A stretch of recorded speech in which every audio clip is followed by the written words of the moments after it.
Mais attention, ce n'est pas seulement les origines du peuple, parce qu'avec les patriarches, nous avons en effet la mise en place de figures d'ancêtres, des patriarches. Évidemment, aujourd'hui, il faut aussi parler des matriarches,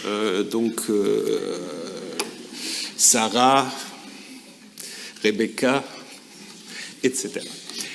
Ce qui est intéressant, c'est que les patriarches et les matriarches, ce n'est pas seulement les aïeuls du peuple d'Israël, mais de presque tous les peuples qui vivent en fait en Levant. Parce qu'Abraham, il est l'ancêtre d'Ismaël, qui va être à la tête de 12 tribus. Il a une troisième femme dont on parle très peu, qui s'appelle Keturah, avec laquelle il va encore engendrer toute une série de peuples qui habitent tout au long de la route de l'encens.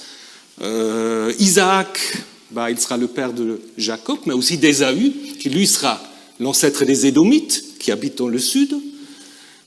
Abraham est par ailleurs encore l'oncle de Lot, qui lui sera le père des Moabites et des Ammonites.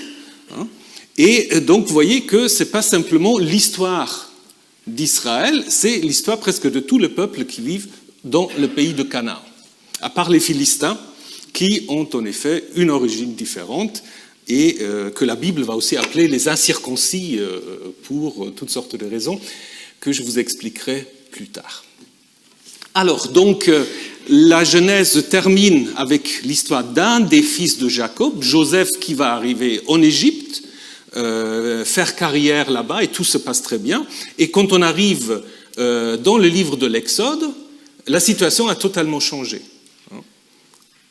D'ailleurs aussi, la situation a changé par rapport même au style, parce que la Genèse est parcourue de généalogies. Je vous ai juste dit l'importance des généalogies.